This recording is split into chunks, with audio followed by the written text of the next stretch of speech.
അങ്ങനെ big boss season 6 നിന്നും നമ്മുടെ രശ്മിൻ എവിക്റ്റ് ആയിരിക്കുകയാണ്. അപ്പോൾ പല അഭിപ്രായങ്ങളും ഇതിനെക്കുറിച്ച് വരുന്നുണ്ട്. ഒന്ന് പറയുന്നത് രശ്മിൻ ഭായ് പുറത്തു പോകാൻ കാരണം ജാസ്മിൻ ജാഫറുമായിട്ടുള്ള ആ ഒരു ഫ്രണ്ട്ഷിപ്പ് ആണെന്ന് പറയുന്നുണ്ട്.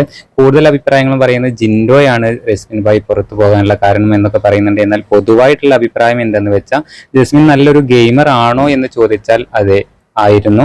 ആദ്യത്തെ 1, 2, 3 ആഴ്ചകളിലൊക്കെ നല്ല രീതിയിൽ തന്നെ രശ്മിൻ നല്ല രീതിയിൽ തന്നെ ഗെയിം കളിച്ച് പോയിരുന്ന ഒരാളായിരുന്നു.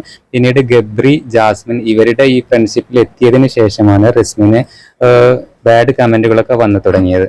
എന്തായാലും ഹൗസിൽ ഇപ്പോൾ അവൈലബിൾ ആയിട്ടുള്ള എല്ലാ കണ്ടസ്റ്റൻസിനെയും വെച്ച് നമ്മുടെ രശ്മിന് പുറത്തു പോകേണ്ട ആള് ഒക്കെ തന്നെയാണ്. എന്തായാലും പ്രേക്ഷകർ കൂടെ വിചാരിച്ചാലേ എന്തായാലും നമ്മുടെ ബിഗ് ബോസ് ഹൗസിൽ നിലനിൽക്കാൻ പറ്റുള്ളൂ എന്നുള്ള കാര്യം നമുക്ക് വ്യക്തമാണ്. എന്തായാലും പ്രേക്ഷകരുടെ വിധി പ്രകാരം തന്നെയാണ് രശ്മിൻ പുറത്തു പോയിട്ടുള്ളത് എന്നുള്ളതാണ്. എന്തായാലും ആദ്യത്തെ 2-3 ആഴ്ച നല്ല രീതിയിൽ ഗെയിം കളിച്ചെങ്കിലും പിന്നീട് രശ്മിൻ പവർ റൂമിൽ കയറി അങ്ങനെ ആ ഒരു സേഫ് ഗെയിമറായിട്ട് ഒരുപാട് കാലം മുമ്പോട്ട് പോയി എന്നുള്ളതാണ്. എന്തായാലും ജാസ്മിനുമായിട്ടുള്ള ആ ഒരു ഫ്രണ്ട്ഷിപ്പ് ഇല്ലായിരുന്നെങ്കിൽ ഒരു പക്ഷേ രശ്മിൻ നല്ലൊരു ഗെയിമറായിട്ട് ടോപ്പ് 5 എത്താൻ സാധ്യത വളരെ കൂടുതലായിരുന്നു. എന്തായാലും ഇനി രശ്മിൻ നമ്മുടെ ജിൻഡോയുമായിട്ട് പല രീതിയിലും വഴക്ക് കാര്യങ്ങളൊക്കെ തന്നെ ഉണ്ടായിട്ടുണ്ട്. അത് നെഗറ്റീവായിട്ടും പോസിറ്റീവായിട്ടും ഒക്കെ ഉണ്ടായിട്ടുണ്ട് എന്നുള്ളതാണ്.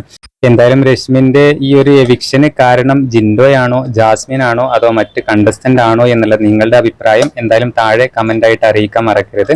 പിന്നെ നിങ്ങളുടെ വിലയേറിയ അഭിപ്രായം എന്തായാലും ടോപ്പ് 5 ആരൊക്കെ എത്തേണ്ടത് എന്നുള്ളത് വ്യക്തമായിട്ട് താഴെ കമന്റ് ആയിട്ട് അറിയിക്കണേ.